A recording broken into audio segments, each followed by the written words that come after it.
Hey y'all, Nyla's gonna be joining us shortly. Nyla's gonna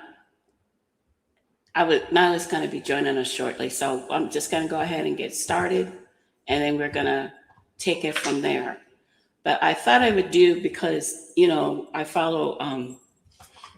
course, I follow Nyla's channels, and I thought this whole Papoose and Remy Ma thing, um, it was quite interesting from a trauma lens when it comes to that trauma bond. So, we've been watching the videos, we've been reading the screenshots she's been sending us, and somewhere in the back of at least my mind, there's a question that makes you say, why can't they just stop?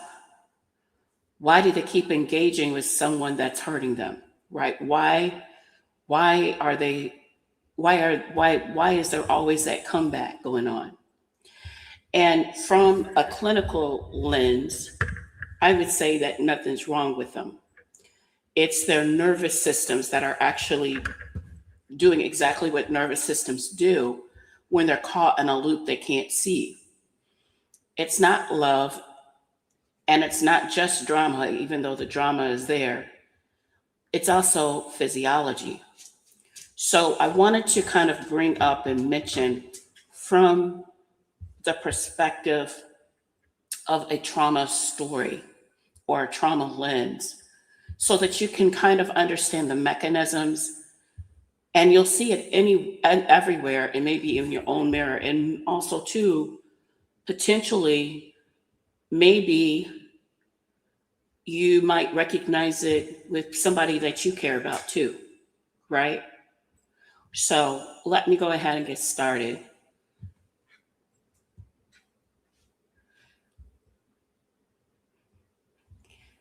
Hey everybody. Let me check and see if Nyla's message. I'm just double checking.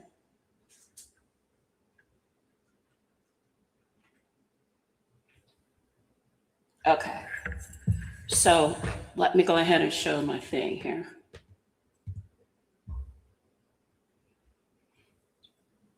So as you can see, um,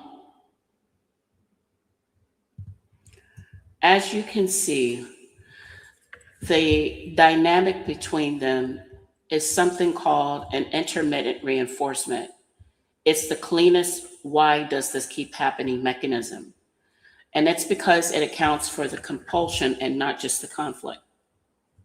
The unpredictability is more addictive than the consistency. So when a reward is predictable, the brain adapts quickly. The dopamine spikes less because the outcome is conflict. So when the reward is predictable, the brain adapts quickly. The dopamine is going to spike less because the outcome is expected. But when the reward is unpredictable, the dopamine activity is often higher because the brain is constantly scanning and learning, will it happen this time? Did I do something right? Did I mess up?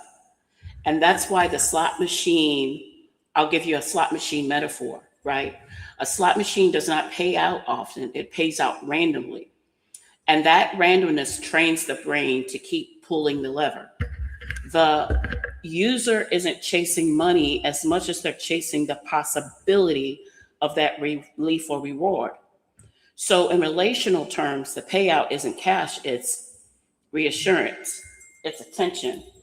It's a second. Let's see what's up. It's okay. All right, let me get Nylah. If I can find her. Girl, I see you. Hey, Nylah. Can you hear me? Yes, can you hear me now? I think my mic was off. Yes, I can hear you. Okay. Do I have any feedback? I might need some headphones. No, you're good. She Okay, sound thank good you. to you guys? Yes, Empress Kia. It's like a rewarding system. Yes, it's like a yeah, give her some blue hearts, y'all. Give her some blue hearts. Thank you. It's like a rewarding system. They are, Empress Kia, they are attracted to each other's trauma wound. But it's not just Clarissa and Papoose, it's also Remy Ma. They're all attracted to each other's trauma wounds. It's a triangular relationship. It's a triangular relationship. So, Nyla, I'm kind of all over the place a little bit. So, just Oh kind of no, like you're fine, interrupt I'm me. sure. Okay, Okay, no okay, problem. okay.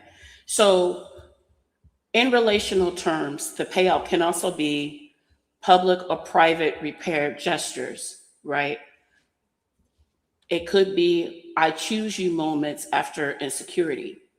And it's not about weak character, it's about a learning system doing what it's designed to do. They repeat what it occasionally works. It can actually look like breadcrumbing, right? So the cycle that's going to build the bonds is we're going to idealize, and then we're going to devalue, and then we're going to discard, and then we're going to hoover, and then we're going to reconcile. And that's the cycle. And the cycle never ends. It's so it's not just trauma, it's like a training loop that attaches reward to instability. So the more unstable the things are, the more the dopamine goes up so that they can get that reward, right? So under idealized, that's like a high warmth. You're getting validation, closeness, future talk, fake future talk, intense partnership energy. So the brain kind of learns this person equals safety plus status plus connection. And within devalue, that's the criticism, the comparison, the withdrawal, the mixed signals, the disrespect. The brain goes into threat. It goes into hypervigilance. It goes into anxiety. How do I get back to the good version? That's what you're trying to figure out. And then it goes into discard, that emotional cutoff, the separation, the public embarrassment, the sudden distance. Your threat peaks, the cortisol and the adrenaline goes up, and the attachment alarm is blaring. And then it goes into the Hoover or reconcile, where they want to apologize, they want to offer money or support. I actually think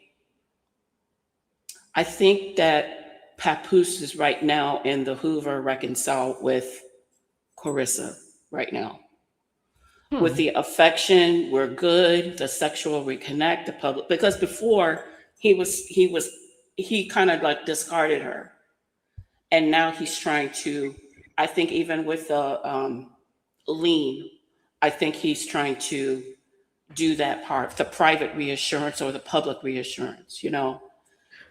So you think that so they would have the discard phase with her would have probably been during the time that Remy was exposing that she was kind of like begging him for public validation and saying, Right. you have to sleep on the phone with me, you can't sleep on the phone with me, you can't be seen with me, so you need to be held accountable for being married. Yes. So do you believe, because my theory is that he never intended to have a public relationship with her, that he was using Remy to justify the absence in the Yes. relationship? So two things can be true, right? Two things can Hmm. be true. So when it comes to the trauma bond, I think Papoose is so, oh, there's so many thoughts about that. I'm trying to stay neutral on this channel.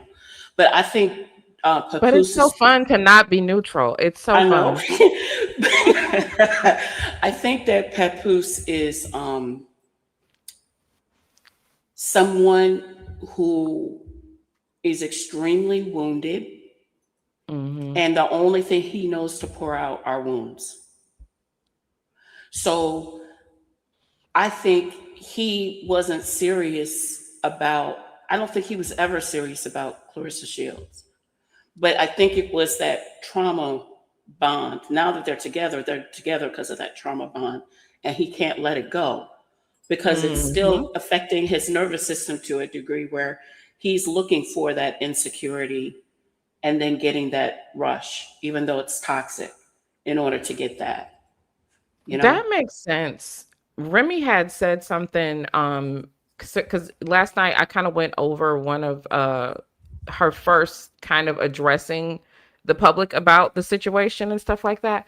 And so it does sound different now that we know more and that we've seen more develop. But she literally said that with all the women that he's cheated on her with, she wondered, what do we have in common? And so what she identified was that they were all vulnerable. Neither woman had protection. And he comes in and comes off as very respectful. He would never call you the B word. He queen and all of this kind of stuff. And she says, I realized that it was just a ruse, that it was Right. literally just, to get us sucked in, which we would what commonly call love bombing or something like that. But it was really interesting. And when we think about the women that he's been exposed to have been with, you can clearly see that they were all vulnerable. I don't think as vulnerable as Claressa, but still vulnerable. And that's why when it comes to Carissa, you see so much of it because her wounds are so Mhm. pronounced. You know, Mhm. it kind of, each reconciliation, like every time you go through this cycle, Mhm. when it hurts the most, if I hold on long enough, relief comes and the relief feels like love. I don't Mhm. believe Carissa Shields is in love with Papoose. And I don't I believe don't Papoose either. is in love with Carissa Shields. I think it's the trauma bond because I think it's wanting to get that rush, and I It's think that's what. The Bonnie and Clyde energy. Mm-hmm. Us against the world. Mm-hmm. Mm-hmm. Yeah. Mm-hmm. Yeah. I've always thought that she wasn't that in love, but kind of like, not to bring up older content, but it kind of It's okay. reminds me of Sonia and Nesto, Right. where I believe that maybe early on she was attracted to him, but still attracted to what he represented, not necessarily what he actually is. But as time progressed and things started to unfold, it was more like them against the world. They Right. were under attack, and so they were back to back, supporting each other. I kind of think that that's what's happening with these two. Right. Right. And the thing is that after a while, that cycle, like it did with Remy and Papoose, it gets tiring, right? Yeah. Because you can't, because it's not real. It's a Hmm. counterfeit. So it doesn't feel Hmm. right. You know, a stable relationship, it gives steady warmth. It's Yes. steady. It feels Yes. good, but it doesn't create the same chemical intensity as a relief after a threat. Right. And and it's almost like an addictive thing, which is why they keep doing it. The why they can't Hmm. stop, you know? Hmm. Yeah. Not to mention he needs her. That's the one thing that Remy said as well. Like he needed to replace in me with someone else, which that would be, more narc supply, right? Yes. Or supply Yes. period, because I technically we can't necessarily, well, you can't say Mhm. maybe, but I think in my unprofessional opinion, okay. Mhm. But your opinion matters because you've been working on this, you've been studying it. You know what I'm Yeah, saying? So it yeah, matters, you know. yeah, yeah. Whenever you are a survivor of something, it's not uncommon to pick up those. You can pick up those traits because that's what helped you to survive. Okay, Right. so so if he has had multiple wounds, which he probably has, okay, he had to survive it somehow. Mm-hmm. And so it's not, and if he never received any help for that, if he never worked through his wounds and things like that, it's not unreasonable to think that he would be pouring that into other people. Right. Right. That makes sense.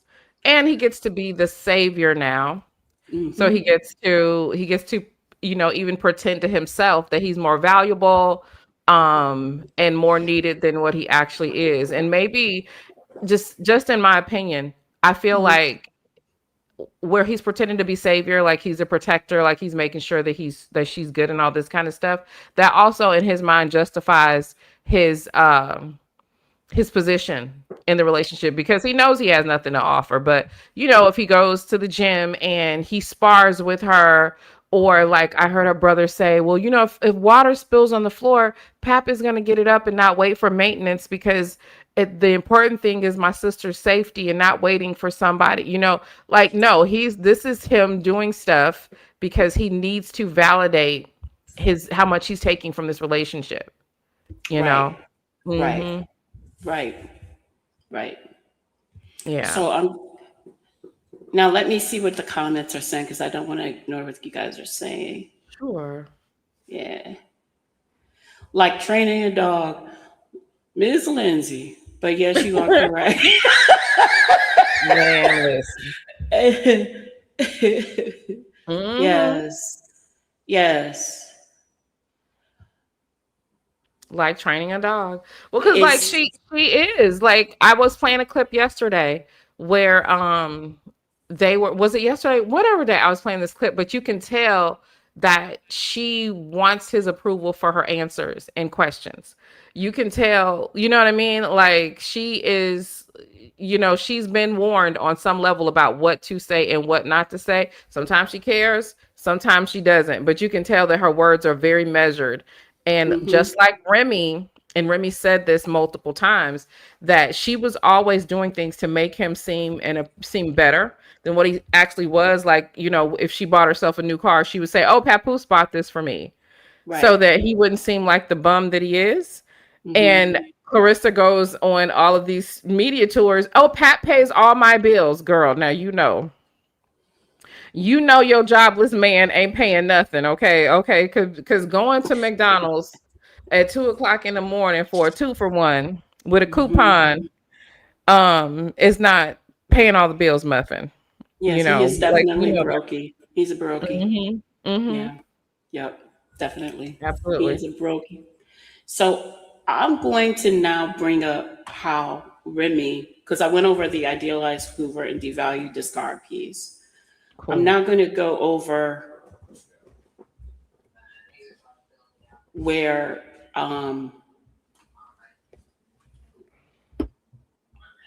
sorry, I'm thinking, where Remy plays a role here. So a lot of times the trauma bond, we always think it's just two people, but it's not always two people. And in this situation, it's three. And the Mm. triangle makes the loop more stable, not less. So let me pull up the right one. The Hmm. triangle makes this more stable, not less.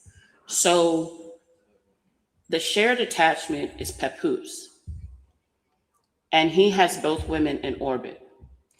As long as the attachment stays ambiguous, neither can fully detach. Okay? So Clarissa is in the pursuer role. Now everybody knows Clarence, right?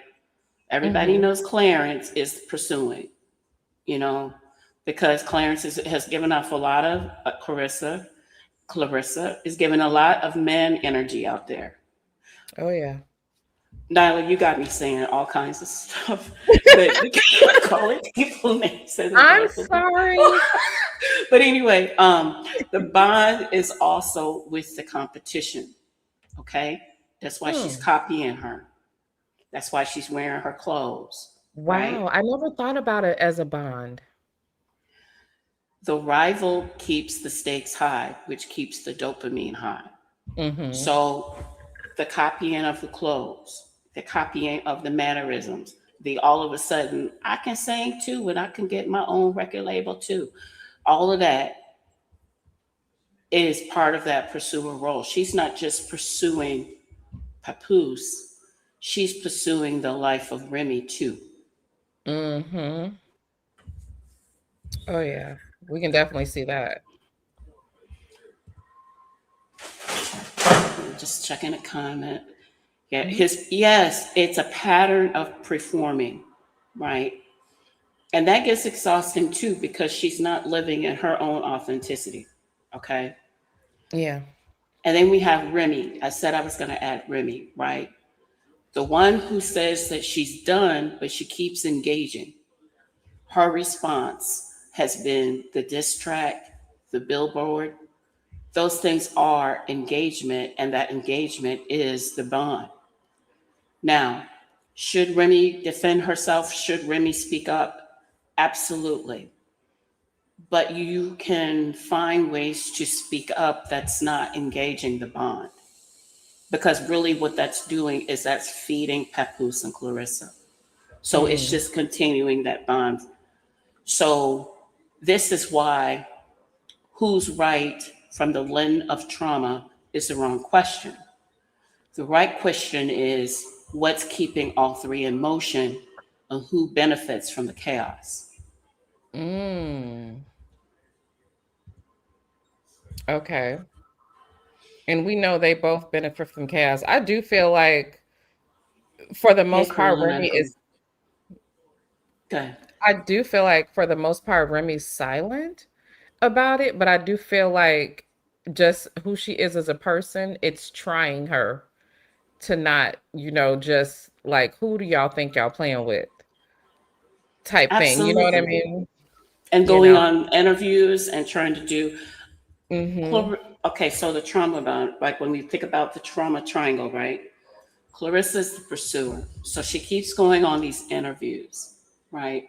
And she keeps, in my opinion, she keeps trying to goad Remy Ma. She's Mm-hmm. trying to get Remy to say something. In the Yeah. theater of Clarissa's world, she would love to um, be the stepchildren, the step parent to their children, and Mm-hmm. Remy would just kind of go away. In the theater of her mind, she would love that. So the only way she can think is of to cancel her is to become her. And the Yeah. only way she can become her is to get her to come out and say something and do some things. Mm. Some people are saying that Papoose is attempting to get Remy to engage in a way that will provoke her into doing something that could get her into trouble, because he knows that, she is about that life. But I also look at, I've been getting some information that she is really trying to stay out of it. She just wants him to do right by their daughter.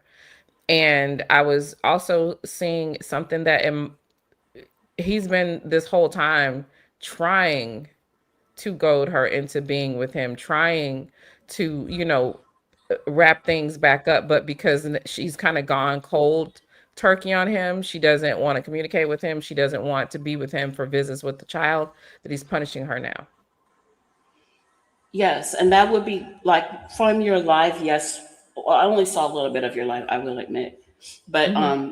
from your live yesterday when you mentioned that you thought he had some narcissistic tendencies, that that would spell that out Hmm. because she's not giving him that energy, but it's also increasing that trauma bond too, the shared Hmm. attachment.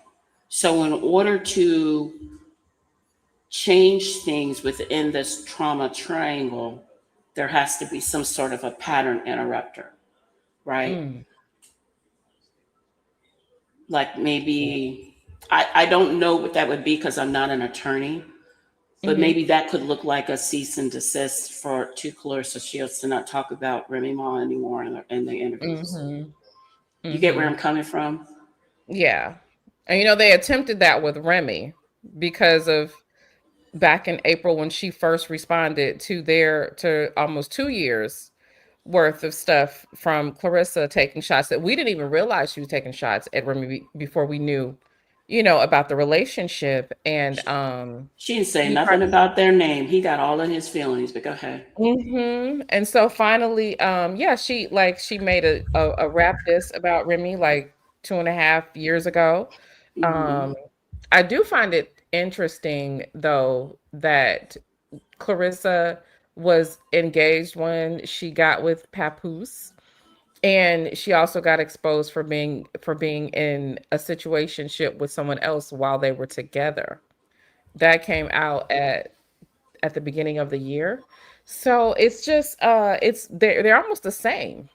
Right. They're almost the same. He's just more dominant than she is in this relationship. But I almost feel like she was very similar to Pap in relationships with others. But then there's this part, because I don't know if you saw this, where I showed her before she was publicly with Pap, when she was Hmm. engaged to another man and she was talking about being married in the next couple of months to that gentleman, right? There was Hmm. something really wholesome about her. There was something really innocent is not the word, but just common, likable. And you know how, like, how younger women, when they're getting towards their first marriage and stuff like that, they have, like, they're optimistic, excited and stuff like that, and there is a somewhat of an innocence there. She Right. had all of that. And it's interesting how she was so likable, even thinking back about some of the times that we've seen her express on her victories. Like, there were times she was so humble, it was like, oh my god, thank god, I can't believe this. Like, she would even be genuinely surprised that she won sometimes, and Hmm. she was so likable. And it's like, what happened in a very short span to turn her energy so dark so fast? She's trying to hold in this cycle, in this bond. She's trying to Mhm. hold on to something so that she can get her next dopamine fix. And when you've been Yeah. doing it for a long time, it gets exhausting. Mhm. And I do think that he is, because right now Remy doesn't look bad right now. Remy looks like she's going through her soft cycle, or Mhm. her soft space. Mhm. And exactly. Exactly. Clarence, So Clarence. exactly. And Clarissa doesn't look good right now. And Papoose don't look good. So he is trying to like redirect the script. And in the theater of his mind, he's thinking he can do that.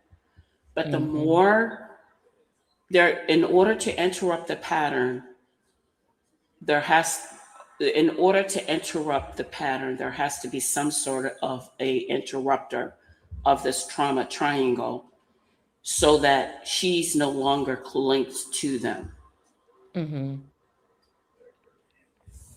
Yeah. So I don't know. She's got some interviews coming up this week. And Hmm. I will say this though, all of the interviews that she's done, she hasn't been mentioning them. She's only been talking about her career. She's only been talking about, herself, what she's doing, what she has going on. But I kind of suspect that these interviews coming up on the Breakfast Club and other places, I kind of expect she's going to unload a little something, and then something is telling me that she's probably going to get with them really really bad on some exposed type stuff pretty soon. I think they should leave her alone. I I think really they should. do. I think they should leave her Mhm. alone too. And the reason Yeah. why I think they should leave her alone too, and this is coming a little bit off of it, is because their daughter is watching this too. Yeah. She's on the song, right? Yeah. So I would suggest, um, you know, I would suggest it would be in his best interest to leave her, both of them, to leave her alone. Mhm. But I think because of their own wounds and because of their own toxic, the only person I think who wants to not be part of this trauma triangle is Remy, Yeah. because it feeds Clarissa. She's trying to get validation for being in a relationship that is unhealthy for her. And it feeds Papoose, because Papoose, I think, in a way, is enjoying the attention. And he Yeah. is also enjoying um, the drama, because it's giving him that dopamine fix that we talked about before. Mhm. Okay. Hmm. I definitely agree. So I'm going to bring something else up to also give some more validation. So I had mentioned about how the unpredictable reward is a stronger reward. It feels stronger because you're getting that rush, right? Hmm. And that's called intermittent reinforcement. So I believe, in my opinion, I believe that probably Papoose is probably saying some things, and she is believing, Clarissa is believing those things, and she's not keeping it a secret of what he's saying. And I don't think Mhm. Papoose is being um, real about what he's saying. But now that it's out there, he kind of feels like he has to validate it a little bit. Mhm. So that unpredictable reward gets stronger because it's feeding that dopamine fix. Okay. Mhm. So let me break this down just a little bit more because I only have about 15 minutes, y'all. I'm so sorry. We'll do this next week too. We'll talk more about Sure. it too next week. Okay. So the opposite of a trauma bond is not willpower, it's titration. You don't rip the cord, you turn down the volume on the loop, one micro moment at a time, right? So as far as Remy is, well, I won't say as far as Remy is concerned because it can affect us too, right? How many times have we been, well, I won't say we, how many times has someone that we've cared about been in possibly a relationship where someone was future faking, where someone was making statements to us about how I care about you and all this other stuff, and they never, I'm going to do this, and they never follow through, right? Mhm. Okay, so the first thing you want to do is you want to name what's happening. You want to honor what you're realizing. So if you're talking to somebody and you're getting a tightness in your chest, and you're getting, your hands are feeling different. If you're getting like something in your throat, you know what I'm saying? You Mhm. have to pay attention to that. You want to honor what your body's telling you. You know, if somebody's calling you and when you talk to them and it's giving you butterflies and stuff like that, that Mhm. vagus nerve, it goes from your brain into your, down into your stomach. And that's anxiety. It's not excitement that you're happy to see your boo. It's anxiety. You know, orient, you want to re-anchor yourself to the present and then take those micro moments, those tiny regulation steps to get yourself back.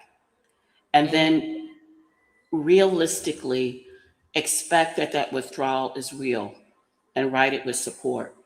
You want to go ahead and you want to see for yourself, okay, this is happening. It lets you, exactly, Empress K. It also happens in those parasocial relationships as well. You know, yes, thank you at Safdog. So when you are paying attention and when you are seeing these things happening, this is how you can do it. Now, as far as, I'm sure Remy is probably talking to a therapist. I don't know her, you know what I'm saying? But the way she's reacting to me, it kind of tells me that she's, you know, um, moving that way, right? And moving in that direction. But you always want to pay attention to all of you. You know what I'm saying? Because sometimes you can be so into a situation or a circumstance or a connection that you can deceive yourself, but your body won't deceive you. Mm. You ever been around somebody and you never felt comfortable around them? Oh, That's absolutely. something that's something to pay attention to. Yeah. Yeah, Never it's like deny Miss your Prince said. discernment. Yeah, Hmm. like your nervous system is never going to lie to you. And it's almost like, how, how children will react to a certain energy to a certain person. And Right. typically they are great judges of character. That's kind of like what that reminds me of. Like your very primal instinct about someone's energy or their intentions towards you. A lot of people ignore it, but I don't. If I recognize every time you come around, there's something there, then I'm absolutely, gonna take note. Exactly. Mhm. Exactly. So this whole cycle, okay, so let's kind of put it from the space of Remy. So the way that Remy can interrupt the cycle is to start taking small steps to no longer be a part of the cycle anymore. Okay. Mm-hmm. I am not saying that she should not do her diss tracks because I absolutely enjoy them myself. But what I am saying, what I am saying is she doesn't have to engage with them, which she's not, in the manner that they are engaging with her. Mm-hmm. Okay. And I think what's happening is because she is not, they are not getting from her what they feel like they should get from her. You're seeing the backlash that they're trying to give to her. For example, the lien on her house. Yep.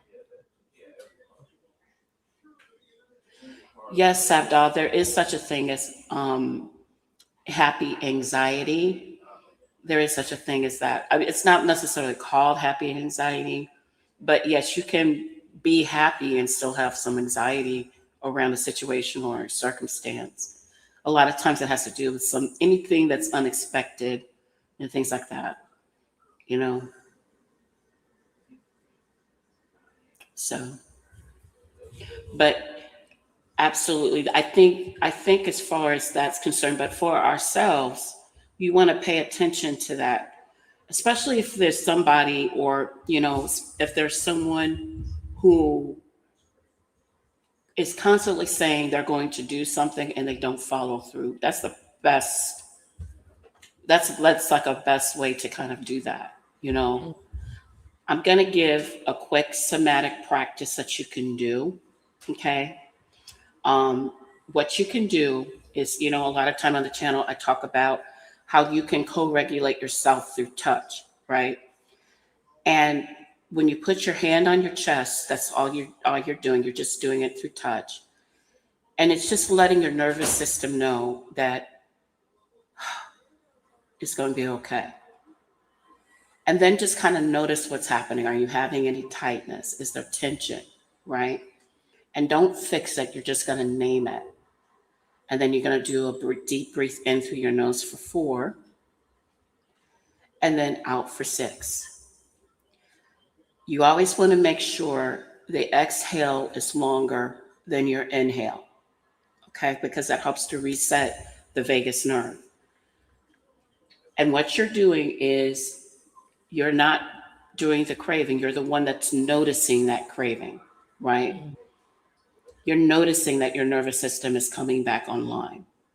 So if you're noticing like you're in a situation with someone or a circumstance with someone where they're not following through or they're not showing up or they're future faking or whatever, you know, that insecurity is feeding. So if you're noticing that the insecurity is feeding your dopamine, take that breath, take that moment to pause, take that breath, and then help yourself get back online, you know. So that's pretty much everything that I was going to kind of share with you guys. And I'm so impressed I got this done in 7 minutes, in with 7 minutes. You are the professional. Yeah, I'm so impressed that I did that. So I will ask this quick question. Nyla, what does the idealize, devalue, the discard, and the reconcile cycle look like in your opinion? You want me to put that thing up to help you? Sure. I know I Sure. didn't mean to like throw that at you, but No, no, no, what it's fine. I like this. I figured you So, would. Uh, idolize for me looks like, because if we're talking about the cycle, it can be the beginning, right?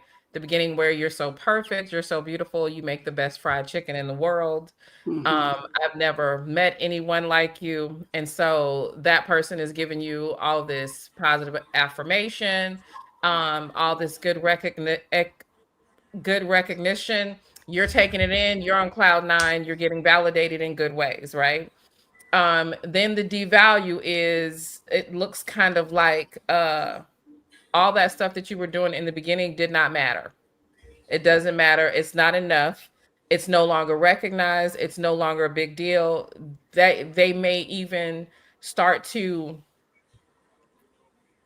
give the compliments that they were giving to you to other people in front of you, So or did they Papoose did that do that to Clarissa? see, I definitely, because see, we don't know how the beginning started, but just based on the messages and what we've seen, I would say so. Because how did she get to a point where she felt like a married man could be accountable to her as far as spending his time, and then get in the space to where, oh, you're not doing this, you can't tell me what's going on, you can't answer the phone. Clearly, he set the groundwork where he was doing those things at Right. first. Because Right. why would she be having an expectation? So, she was great, she was the quote, she was, better than what was going on at home or whatever, so he had time. And they typically will have time in a new situation, right? Because they're curious. And in the case of someone like Papoose, I feel like he's also stalking his prey, so he's going to spend more time. Even Remy, when she talks about the beginning of the relationship, she talks about how they would be on a date, and sometimes they just be sitting in the car for hours until the sun comes up. So there's a lot of time that women typically would consider good. Oh, he's into me, he's around me, he's spending a lot of time with me. Well, no, sometimes this Negro is staking you out. He's trying to Right. see, hey, do you have other shit to do? Right. um is there anyone else here? What, so it's a game, a lot of times. And Hmm. I'm not trying to tell women or even men, anyone, to be mistrustful of someone that likes your time, but when there are certain variables that come along with that, you got to pay attention.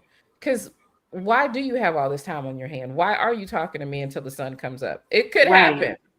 It could Right. happen. It could be okay. Right. But typically, people who have something going on in their lives, or they're actually decent people, there's someone relying on them somewhere: a kid, a parent, a business, a job, something, their art, whatever it is. They can't do that all the time. So, Hmm. for me, that's always been a red flag. Because, okay, so what's going on? Why don't you, do you need someplace to stay? That's what I would be like. You know? That would be me, like, you ain't got nowhere to go. You know what I'm saying? Like, but Hmm. a lot of women consider that the honeymoon phase. So then that time doesn't seem to hold the same amount of weight. You making their plate isn't a big deal. They don't say thank you anymore when you anticipate their needs.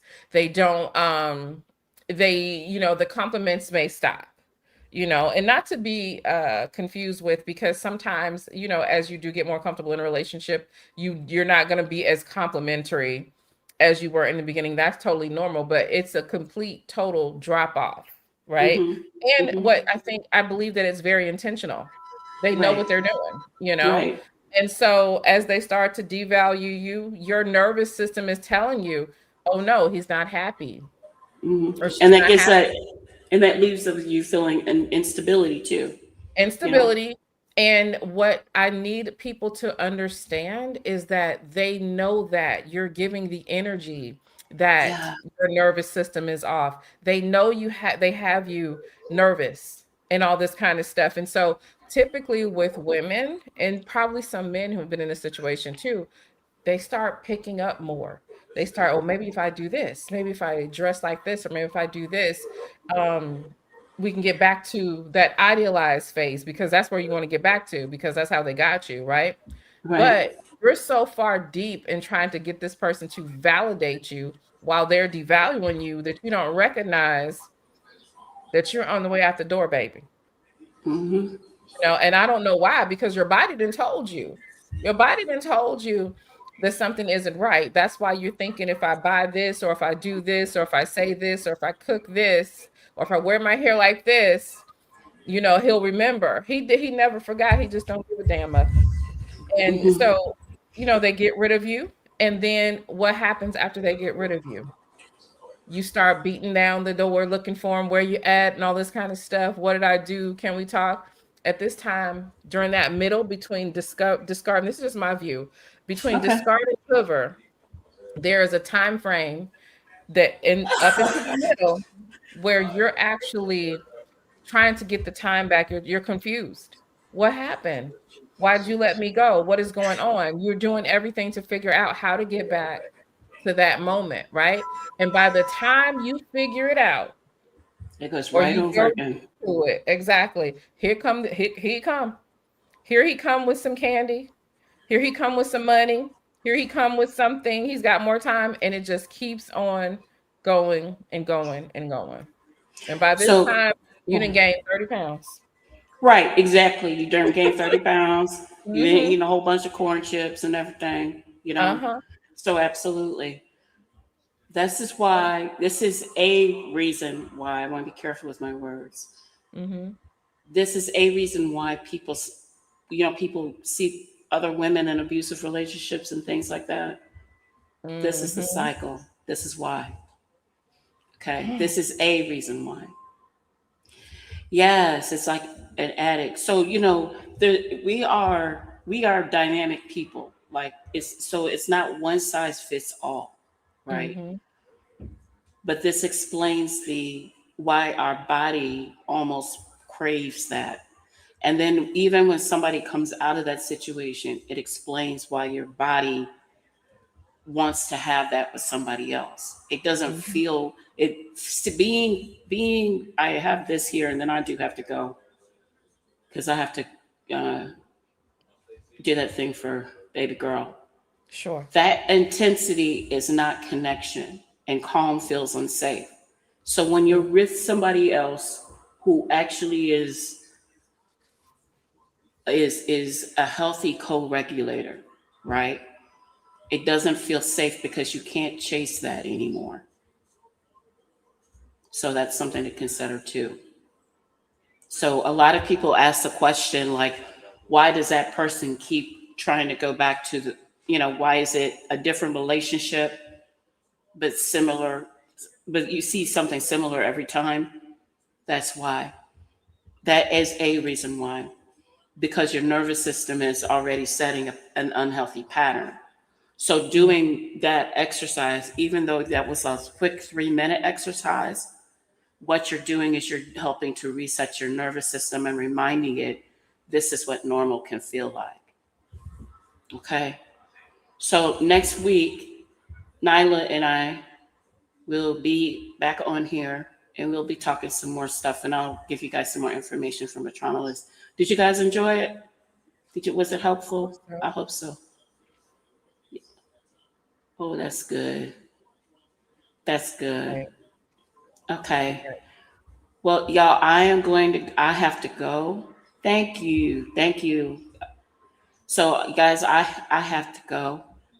I have something I have to do with and for my child. So, and I will, Nyla, I'll talk to you later on. Okay. All righty. Thanks, All right. guys. Thanks, everybody. I hope y'all have a great day. Bye. Thank you, sis.